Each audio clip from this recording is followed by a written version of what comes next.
Hello everyone and welcome to instant biology by doctor Neelab. मैं फिर से आ गया हूँ आपके बीच में एक बहुत बहुत बहुत इंपॉर्टेंट अनाउंसमेंट लेकर के। जी हाँ, ये अनाउंसमेंट उन सभी स्टूडेंट्स के लिए है जो कि अपने करियर में आगे अपने करियर में रिसर्च साइंटिस्ट के साथ काम करना चाहते हैं, फेलोशिप लेना चाहते हैं अकेडमी ऑफ साइंसेज से।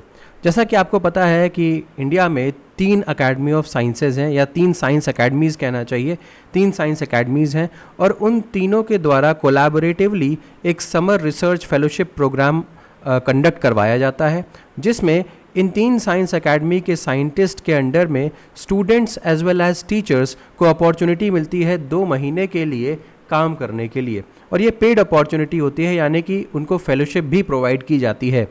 तो इस वीडियो को लास्ट तक ज़रूर देखिएगा, क्योंकि मैं इसमें वो सारी की सारी डिटेल्स आपको देने वाला हूं जो आपको पता होनी चाहिए यहाँ पे अप्लाई करने के लिए। और अगर आप एलिजिबल हैं तो आपको ज़रूर अप्लाई करना चाहिए। ये बहुत ही प्रेस्टिजियस फेलोशिप होती है और आपके जो CV है उसको बहुत अच्छी तरीके से बूस्ट कर देगी। तो बिना देर किए हुए शुरू करते हैं ये वीडियो। उससे पहले आपसे एक रिक्वेस्ट है कि अगर आपको इस चैनल पे दिया जाने वाला कंटेंट पसंद आता है तो इस चैनल को ज़रूर सब्सक्राइब करिएगा, बेल आइकन को ज़रूर प्रेस करिएगा और इस वीडियो को ज़रूर लाइक करिएगा। अगर आप ऐसा करते हैं तो हमें कंटिन्यूस मोटिवेशन मिलता है ताकि हम और बेहतर परफॉर्म कर सकें। तो बिना देर किए हुए शुरू करते हैं। इस वेबसाइट पे आने के लिए www.ias.ac.in ये इसकी वेबसाइट है, इंडियन अकेडमी ऑफ साइंसेज़ की। अब ये जैसा कि मैंने बताया, ये वेबसाइट है इसकी, ये एक साइंस अकेडमी की वेबसाइट है। इसी तरीके से तीनों साइंस अकेडमीज़ की वेबसाइट के ऊपर ये नोटिफिकेशन है। मैं आपको एक वेबसाइट के ऊपर दिखा देता हूँ, बाकी आप चेकआउट कर सकते हैं। जैसे आप नीचे स्क्रॉल करेंगे, यहाँ पे आपको एक ऑप्शन दिख रहा है SRFP 2024, यानी कि समर रिसर्च फेलोशिप प्रोग्राम 2024। जैसे आप इसके ऊपर क्लिक करेंगे, आप रीडायरेक्ट हो जाएंगे एक वेबसाइट के ऊपर, और ये है वो website, science academies summer research fellowship program for students and teachers 2024। जैसा कि मैंने कहा था, न केवल स्टूडेंट्स यहाँ पे अप्लाई कर सकते हैं बल्कि यहाँ पे टीचर्स भी अप्लाई कर सकते हैं। अब यहाँ पे आपको इंस्ट्रक्शंस ठीक से पढ़ने हैं एप्लीकेशन फॉर्म को भरने से पहले। दूसरी चीज़, आपको कोई भी हार्ड कॉपी मार्कशीट्स की या एप्लीकेशन की यहाँ पे एकेडमी में भेजने की आवश्यकता नहीं है। टोटली सारी की सारी चीज़ें यहाँ पे ऑनलाइन बेसिस पे चलने वाली हैं। दूसरी चीज़, last date of submission of application is 15 November 2023। ये डेट याद रखिएगा। अब जल्दी से आगे बढ़ते हैं और जनरल इंस्ट्रक्शंस को पढ़ लेते हैं। आपको सिर्फ और सिर्फ ऑनलाइन ही अप्लाई करना है, प्रिस्क्राइब फॉर्मेट में। लिंक अप्लाई करने के लिए तीनों जगह पे अवेलेबल है, तीनों साइंस अकेडमीज़ की वेबसाइट्स के ऊपर अवेलेबल है। कौन कौन सी साइंस अकेडमीज़ की वेबसाइट्स हैं यहाँ पे चेक कर सकते हैं। इंडियन अकेडमी ऑफ साइंस.ac.in, INSA Indian national science academy .res.in और nasi.org.in। तो ये तीनों वेबसाइट्स हो गई। इसके बारे में अभी डिटेल में बात भी कर लेंगे। It is mandatory to upload the marksheets from class 10th till the last examination. जो आपका अंतिम एग्जामिनेशन हुआ है उस तक की मार्कशीट आपको यहाँ पे जमा करनी पड़ेगी। Please have the scanned version of marksheets in JPEG format में आपकी मार्कशीट स्कैन कर लीजिए, और उनका साइज़ 700 KB से अधिक नहीं होना चाहिए before starting to fill the application. याद रखिएगा, ओनली 1 एप्लीकेशन, एक कैंडिडेट एक ही एप्लीकेशन भरेगा, और अगर एक से ज़्यादा एप्लीकेशन सबमिट की गई तो कोई भी एप्लीकेशन कंसिडर नहीं की जाएगी। लास्ट डेट जो मैंने बताया 15 नवंबर 2023 है। एलिजिबिलिटी क्राइटेरिया के बारे में बात करूं तो ये देखिए, जो भी एप्लीकेंट्स हैं उनको इन सारे कोर्सेज़ में से किसी एक में वो पढ़ रहे होने चाहिए, या कि जैसे कि BS या BSc में सेकेंड ईयर के स्टूडेंट्स ही केवल अप्लाई कर सकते हैं। BSc रिसर्च के 3rd ईयर कैंडिडेट्स ही अप्लाई कर सकते हैं। B स्टैट या B मैथ के सेकेंड ईयर, B फार्म के 3rd year and 4th year, BE BTech BCA के second year and 3rd year, B arch के second year 3rd year and 4th year, MS MSc MVSc M pharm के 1st year, ME MTech MCA M arch के 1st year, M stat M math के 1st year.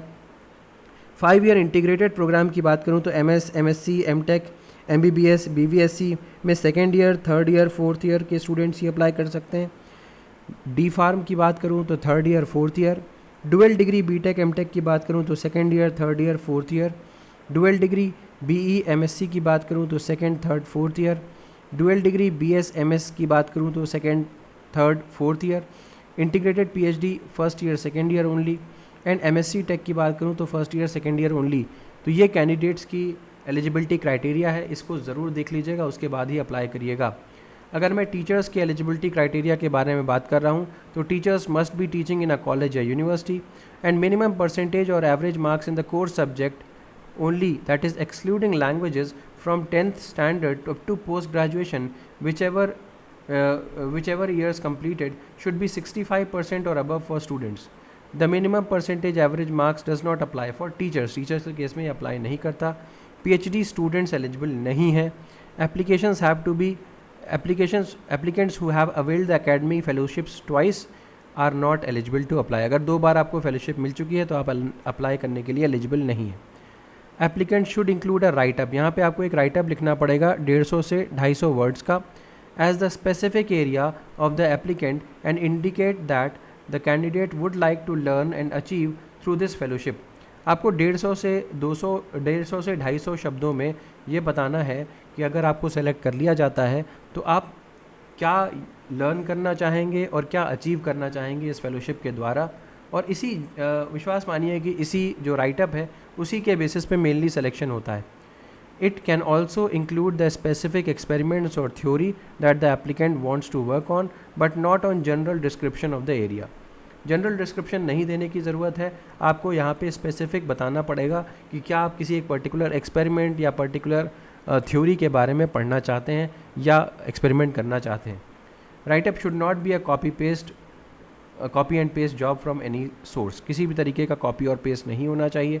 और क्योंकि इन लोगों के पास अच्छे softwares होते हैं जिनकी मदद से ये जज कर सकते हैं, तो आप कोई भी कॉपी एंड पेस्ट का काम ना करिएगा।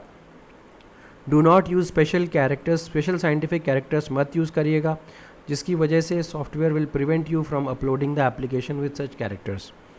इंक्लोजर्स क्या क्या होने चाहिए, स्टूडेंट और टीचर्स दोनों को ही must upload scanned versions of mark sheet from class 10th till the last examination in JPEG format। तो क्लास 10 से लेकर के लास्ट एग्जामिनेशन तक जो JPEG फॉर्मेट में आपको अपने मार्कशीट्स वगैरह स्कैन करके यहाँ पे अटैच करने पड़ेंगे। Size of each marksheet should not exceed 700 KB। और teachers applicant should not upload their publications, उनको पब्लिकेशन को नहीं अपलोड करना है। On the selection, an authorization letter from the principal HOD that necessary permission leave absence will be granted should be sent by post to the coordinator SRFP 2024 Indian Academy of Sciences Bengaluru।